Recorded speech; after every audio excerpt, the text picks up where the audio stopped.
Quem olha hoje a popularidade no futebol no Brasil, com milhares de crianças vendo esse esporte como uma forma de ascensão social, talvez não pense que, na realidade, o futebol nasceu como um esporte da elite, para a elite e pela elite. Não tinha trabalhador jogando futebol, muito menos pessoas negras. Pelo menos não de forma oficial, mas já vamos chegar lá. Sejam bem-vindos a mais um episódio do podcast Barbosa, Defendendo um Legado. Meu nome é Gisele Sartini. E o meu é Gabriel Assis.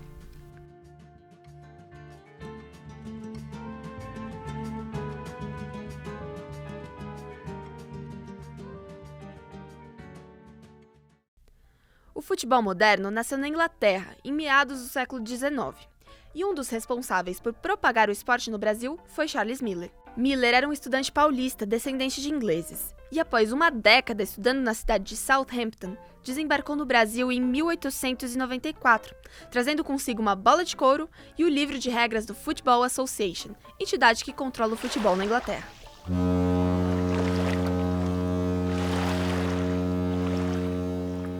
E bem, podemos dizer que o esporte caiu no gosto popular.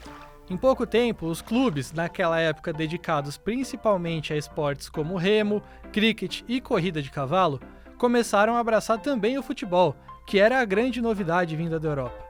Nas suas primeiras décadas, o futebol era uma prática amadora no Brasil, destinada ao tempo livre de estudantes, ou seja, era um esporte praticado em ambientes particulares, por jovens ricos, como lazer.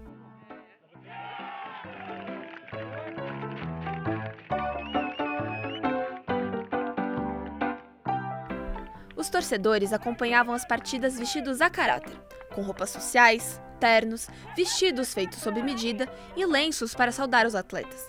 As comemorações, por vezes, eram feitas jogando o chapéu para o alto. Tudo isso para deixar bem claro que o futebol não tinha sido feito para os populares. A maioria dos clubes oficiais proibia a participação de negros e mestiços nos times. Mas isso não significa que essa parte da população não praticasse futebol nas suas horas vagas e nos intervalos dos turnos de fábricas, nem de formarem as suas próprias ligas.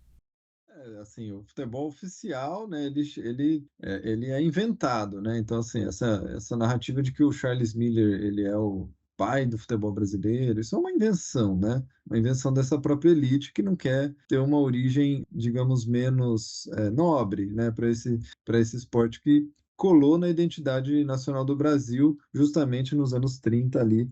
Mas essas pessoas praticavam futebol desde o começo, né? Fosse lá como pessoas que estavam trabalhando nos portos do Brasil, na chegada de navios ingleses e de outras nacionalidades, fosse nos centros urbanos mesmo, nas periferias, enfim. Então o futebol era praticado. Os negros eles foram excluídos dessas ligas oficiais, né, do começo, né? Então as ligas oficiais, essas pequenas associações, né? Os clubes que tomaram a organização desse futebol de uma maneira mais organizada e mais oficial, eles acabaram excluindo os negros, inclusive colocando isso nos próprios estatutos dessas ligas, né? Então não é à toa que a gente vai encontrar ali já na primeira década, né, do século XX, a formação de primeiras ligas negras também.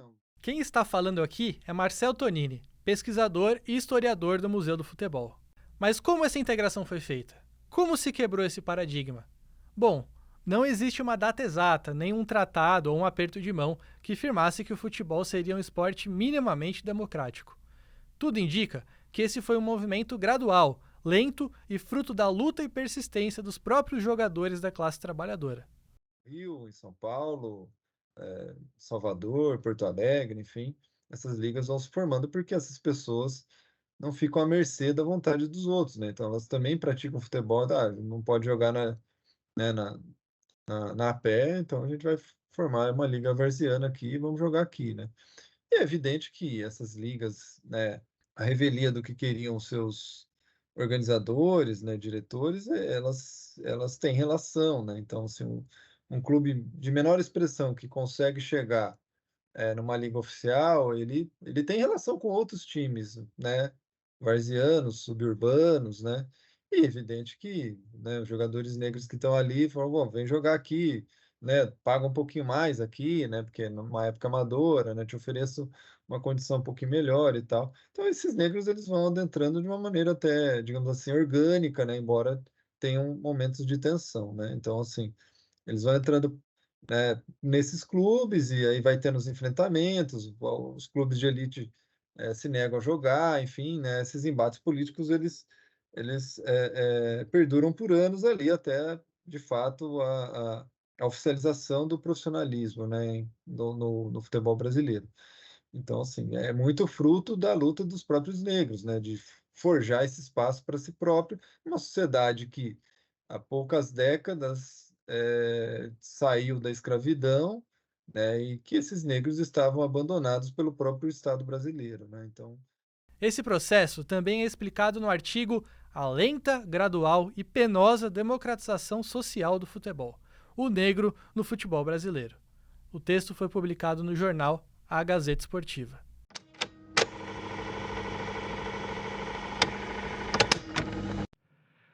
A criação dos clubes suburbanos no Rio de Janeiro, a maioria pertencente a fábricas, permitiu que a democratização se iniciasse.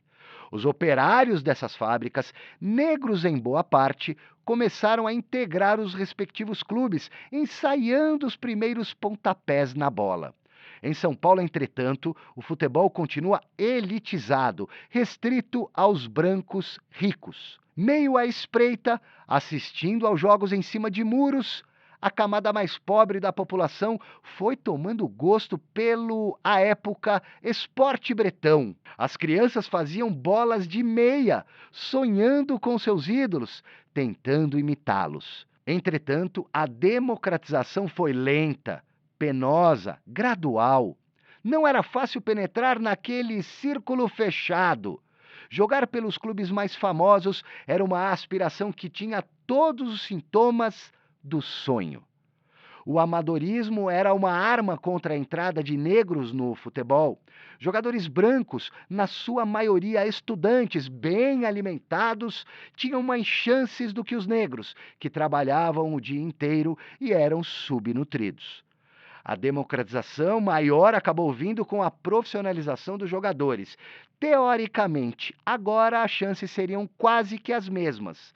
Todos receberiam um salário para jogar, mas alguns clubes continuavam não aceitando negros. E até que isso acontecesse demorou muito. Embora hoje não haja restrições, o signo do preconceito ainda ronda o futebol. Uma frase diz que os jogadores só são iguais enquanto o jogo dura. Depois dele... E é nesse contexto que Barbosa se tornou goleiro da Copa do Mundo. Em 1950, fazia apenas 62 anos da abolição da escravatura no Brasil, e cerca de 30 que negros começaram a adentrar as ligas oficiais. Dá para imaginar a barra. Mesmo já havendo jogadores negros em grandes times, e até mesmo na seleção brasileira, é óbvio que o preconceito e a desconfiança com esses atletas faziam parte do senso comum da época.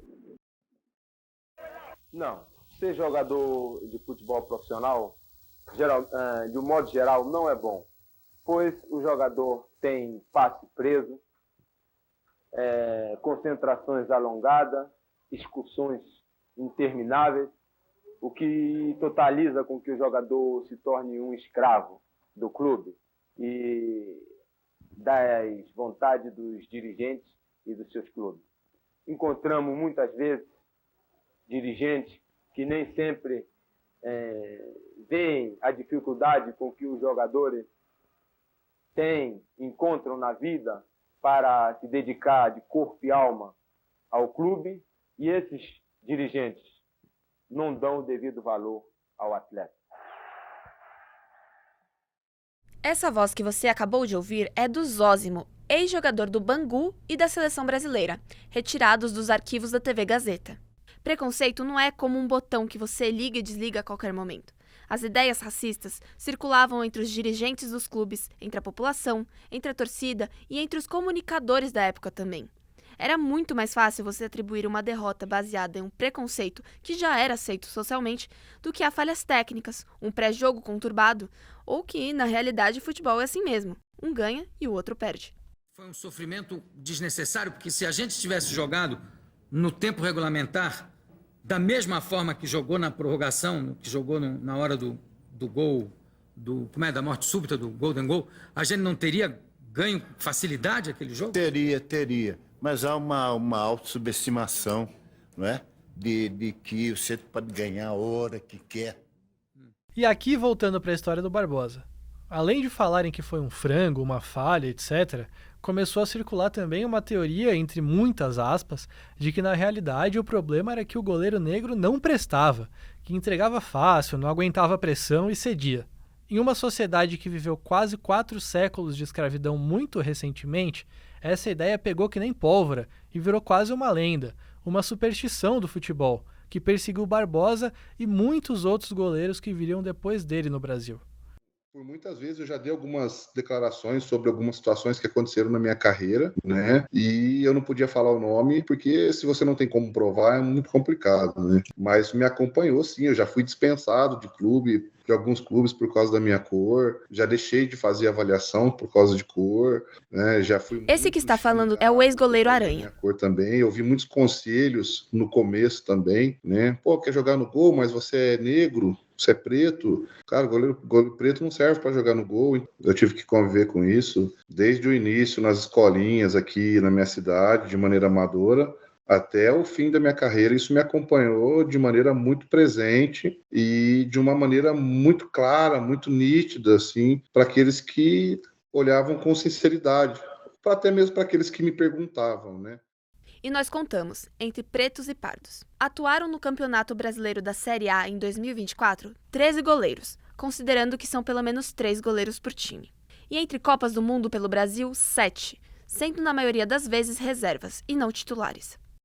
Eu acredito que eu demorei muito para chegar no lugar que talvez eu julgo que eu merecia, ou, né, para chegar num grande clube. Eu sempre tive que provar muito mais tempo. E isso acaba atrapalhando, né? Então, por exemplo, eu sempre tinha que passar muito mais tempo no clube até eles decidirem que realmente eu merecia uma chance como titular, né? E depois, quando eu era titular, eu tinha que jogar muitos jogos sem falhar, para dizer, ele é bom. Ainda mesmo assim, dizer que o Aranha era um bom goleiro, dizer que um goleiro negro é bom, é muito difícil para alguns narradores, para alguns comentaristas, para algumas pessoas, né?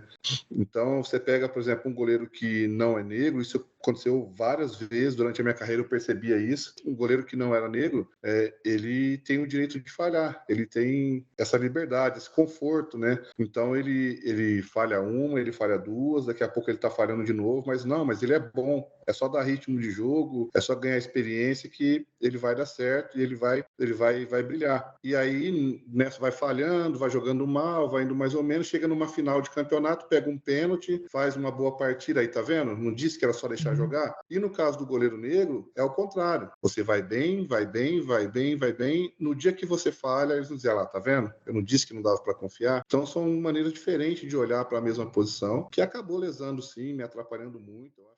Agora você vai escutar um trecho do texto Os Antigalãs, publicados no jornal A Gazeta Esportiva, sem autor identificado.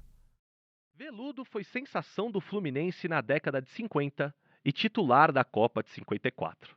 De lá até o dia em que se comemora o centenário da abolição, só 2 outros jogadores da raça tiveram a honra de defender o gol da seleção do país.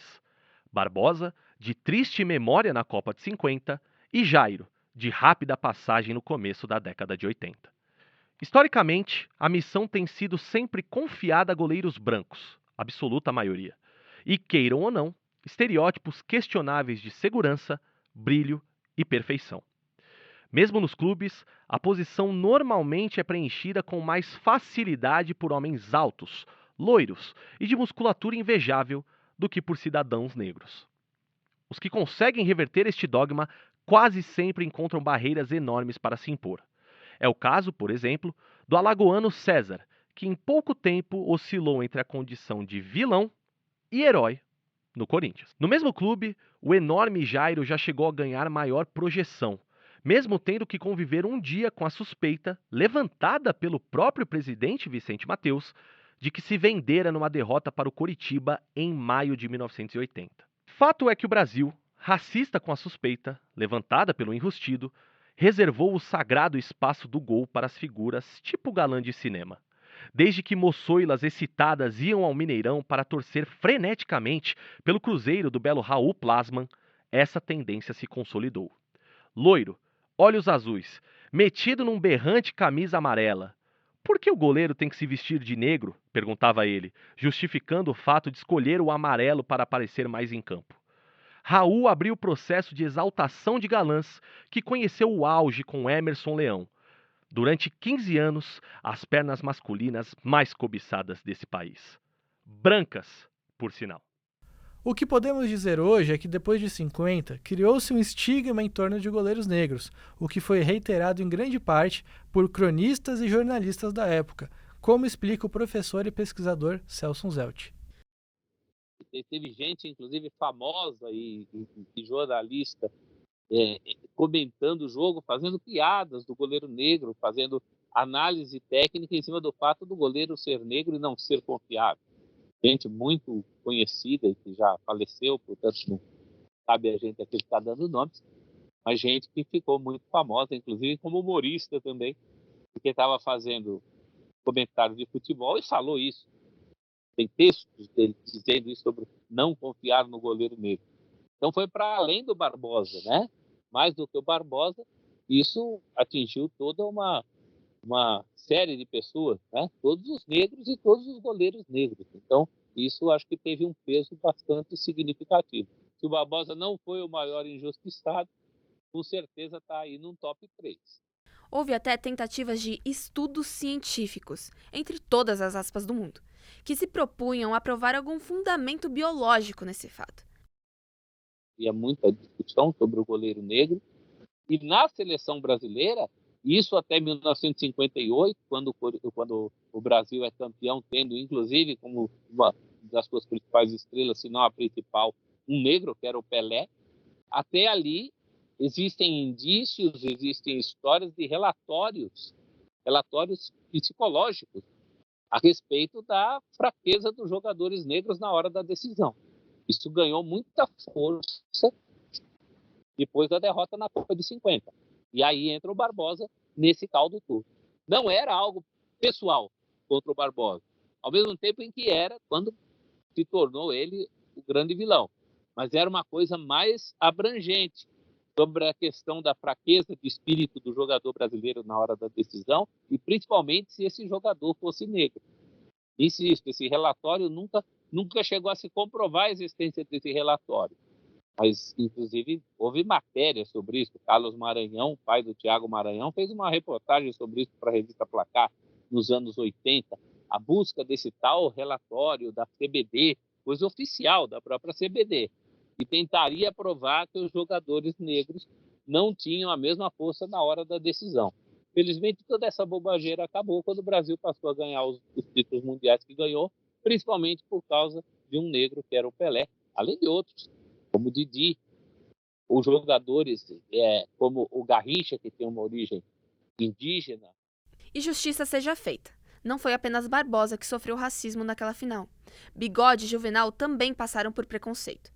Esses 3 jogadores, todos negros, acabaram sendo os principais alvos da imprensa esportiva na época e apontados como os principais responsáveis pela derrota.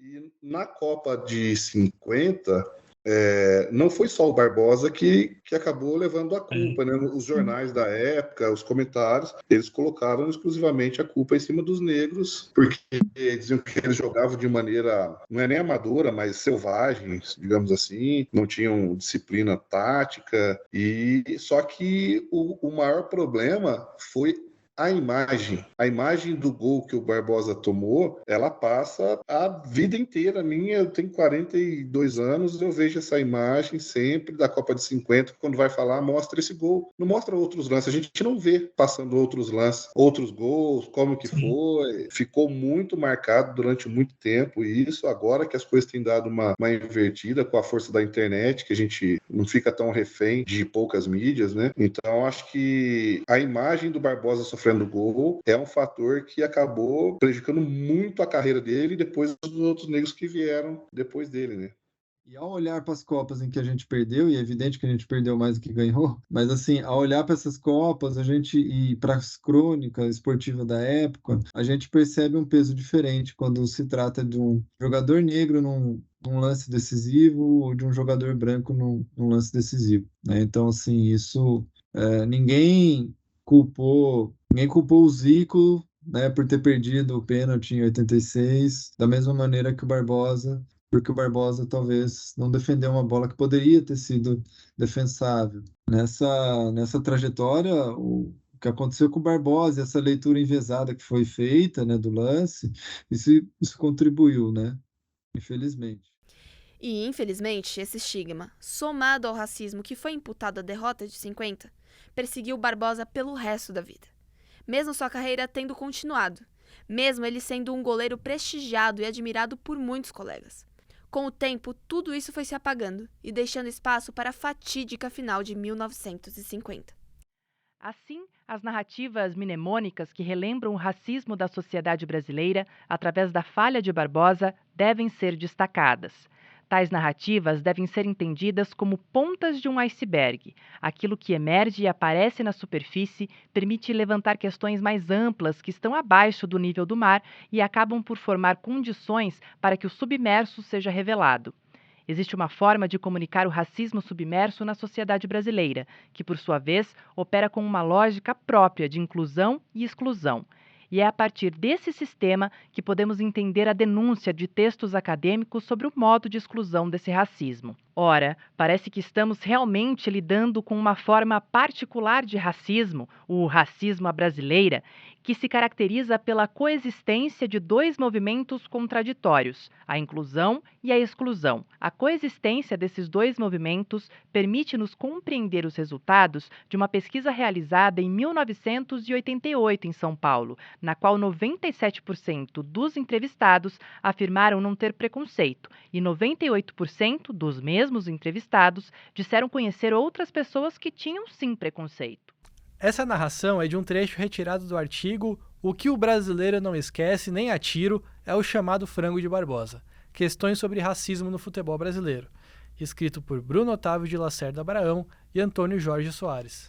Nesse trecho, uma coisa interessante aparece, um fenômeno comum no imaginário brasileiro, que é a ideia de que não existe racismo no Brasil, ou que esse seria mais brando do que em outros países. Isso tem muito a ver com a ideia de democracia racial. Esse conceito foi muito propagado na década de 30, principalmente pelo sociólogo Gilberto Freire. Essa teoria traz a ideia de que haveria uma convivência pacífica e amigável do ponto de vista racial no Brasil, onde todas as raças viveriam de forma fraternal e harmônica. Spoiler, isso é mentira. O mito da democracia racial, no fundo, carrega propósitos políticos e ideológicos, e que apresenta uma teoria linda e cômoda, mas que todos nós, no fundo, sabemos que não se aplica na realidade. Mas essa ideia pegou, o que acaba tornando a discussão sobre racismo no Brasil um tanto quanto nebulosa para a maioria da população. Muitas vezes, atos e falas racistas acabam não sendo interpretadas como tal, inclusive no ambiente do futebol. E não é só a posição de goleiro que está sujeita a ataques racistas, muito pelo contrário. A Conmebol tem que parar com essa história de põe aquela plaquinha lá, chega, basta de racismo. É isso que eu ia falar. Tem que punir. Aí beleza, vamos contra o racismo e não fazem nada, absolutamente nada. Mais uma vez, atos de racismo nas arquibancadas. Em mais uma noite de felicidade e classificação do Timão na Conmebol Sul-Americana, novamente a Fiel, presente no estádio Marcelo Bielsa, foi vítima de atos racistas por parte dos torcedores adversários. O Corinthians reitera seu repúdio a essas Ele é vítima de racismo e é repreendido pelo adversário. Aí é o cúmulo, né? Aí é o estopim para ele estourar e para cima do goleiro, de fato. Lamentável episódio de racismo, é inacreditável. Nós vamos requisitar a exclusão do Cerro Porteño da competição, porque não é a primeira vez, gente, que esse clube ataca os nossos atletas. A Libertadores, nos últimos anos, todos esses ataques racistas que vem acontecendo ao longo da temporada, ele tem mantido a calma, tem sim protestado e apontado. Da acusação de injúria racial que o Edenilson fez contra o Rafael Ramos durante a última partida entre Internacional e Corinthians. O que estão fazendo com o Vinícius Júnior é tortura. Bom, nós estamos de volta e a gente começa aqui o programa com um assunto lamentável, né? O atacante Vinícius Júnior foi alvo, mais uma vez, de manifestações racistas na Espanha. Torcedores do Valência entoaram gritos de macaco para o brasileiro durante a partida contra o Real Madrid. O árbitro chegou a paralisar o duelo, mas quem acabou punido foi o atacante do Real Madrid. Parece inacreditável, né? O Vinícius Júnior foi segurado pelo pescoço por um adversário, mas ele foi expulso de campo. Em 21 de maio de 2023, o jogador Vini Júnior paralisa o jogo contra o Valência por estar sendo alvo de injúrias raciais. Esse é apenas um entre diversos episódios de racismo que sofreu como atacante do Real Madrid. Ataques que vão desde gritos ofensivos, imitações de macaco por torcedores, até a simulação de um boneco sendo enforcado em uma ponte vestindo a camisa do atacante de 23 anos na época. Mas esse não é o único caso de racismo na Liga Espanhola e no futebol. Em 2005, o Ronaldo Fenômeno jogou uma garrafa de água nos torcedores do Málaga após ser vítima de insultos racistas. Poucos dias antes, no mesmo estádio, o atacante costarriquenho do próprio time do Málaga, Paulo César, agrediu um torcedor do seu clube por estar imitando gritos de macaco para ele. Em 2004, o camaronês Samuel Eto'o atirou a bola contra a torcida, que mais uma vez imitava macacos para ele. E em 2006, o jogador se retirou de campo antes de bater um escanteio, por conta dos insultos racistas que estava sofrendo. E no fim, ele foi convencido a voltar ao jogo. Em 2014, um dos casos mais emblemáticos e escancarados de racismo no futebol. Durante a partida do Vila Real contra o Barcelona, torcedores jogaram uma banana para o brasileiro Daniel Alves, que na ocasião comeu a fruta em forma de ironia. Esses são apenas alguns casos que aconteceram sempre no futebol no mundo inteiro. Então, o racismo no futebol ele vai se adaptando, ele vai se modernizando com o tempo. Depois, uma época que os jogadores negros não tinham mais como ser evitados dentro de campo, criou um estigma de que, tá bom, ele é bom para correr, para usar o seu corpo, para jogar bola, mas para pensar, não. Ele não pode ser um diretor, um técnico. É o mesmo sistema da época da escravidão. Serve para usar o corpo, não a mente ou outro tipo de... Então, ele vai se modernizando, ele vai se adaptando ao racismo, enquanto ainda existirem essa quantidade de pessoas com essa linha de pensamento. O futebol chegou, se eu não me engano, 6, 7 anos depois do fim da escravidão no Brasil. Acho que 8 anos depois do fim da escravidão. O futebol chegou, né? E os clubes estão passando a ser centenários agora. A escravidão tem 134, 135 anos, que acabou. É muito recente na história do Brasil, né? E a gente sabe que a direção dos clubes ela é passada de como se fosse na política, né? Hereditário, quase. Pro filho, pro neto, os conselheiros são todos mais velhos, mais próximos dessa época muito racista. Então a gente precisa estar batendo, confrontando, produzindo material e deixar que as coisas, que o tempo se encarregue de trazer uma galera mais acessível em relação a isso. Né? E no caso dos espanhóis, não é que eles não percebam isso, que eles estão errados. É que admitir que você é racista para o mundo é muito feio. Isso acontece muito aqui na Argentina.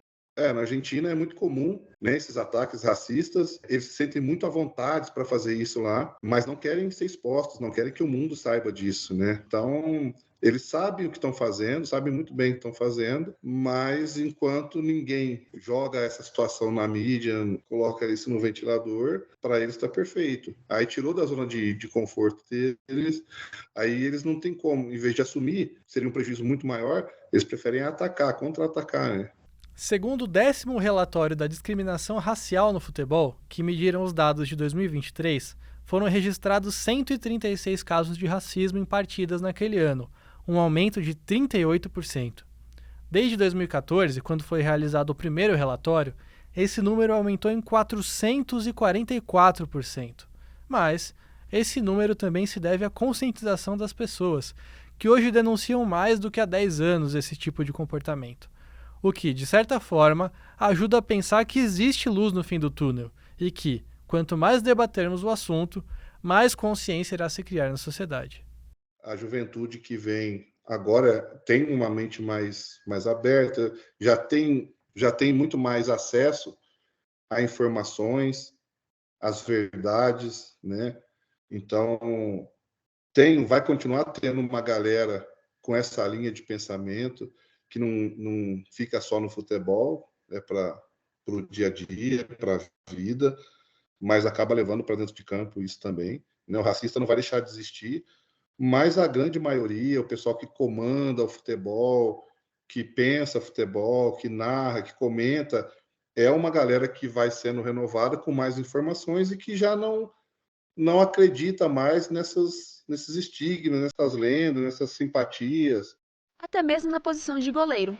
Aos poucos, em passos tímidos, parece que essa superstição em torno da figura do goleiro negro tem se dissipado no imaginário do brasileiro, com o destaque de alguns atletas da temporada de 2024, como Hugo Souza e Carlos Miguel do Corinthians e o John do Botafogo.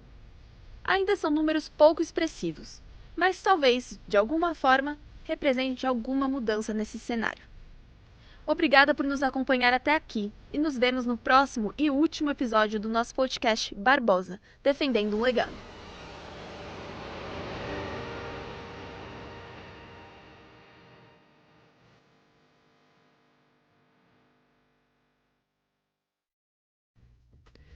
Nas vozes principais estamos eu, Gisele Sartini, e o Gabriel Assis. Esse podcast foi idealizado, produzido e roteirizado também por mim, Gisele Sartini, e pelo Gabriel Assis. A captação desse episódio foi feita pelo Caio Lima. A edição, finalização e mixagem foi feita pela Gisele Sartini e pelo Caio Lima. A coordenação de conteúdo e projetos especiais é da Patrícia Irosi. A coordenação de mídias digitais é do Evandro Silva e Silva. A Juliana Machado fez a coordenação de performance e campanha de mídia. Nosso gerente de mídias e performance digital é o Mário Raposo. O áudio de arquivo é da TV Cultura, do acervo da TV Gazeta e do Tomás Farcas Stati. A identidade sonora foi composta pela Gisele Sartini e pelo Caio Lima. Usamos efeitos sonoros e música adicional da Adobe Stock e da Free Sound. A identidade visual é do Kenneth Freire, da Comunicação Visual da TV Gazeta. Para esse episódio, agradecemos a ajuda da TV Cultura e do Museu do Futebol. Nos vemos no próximo episódio.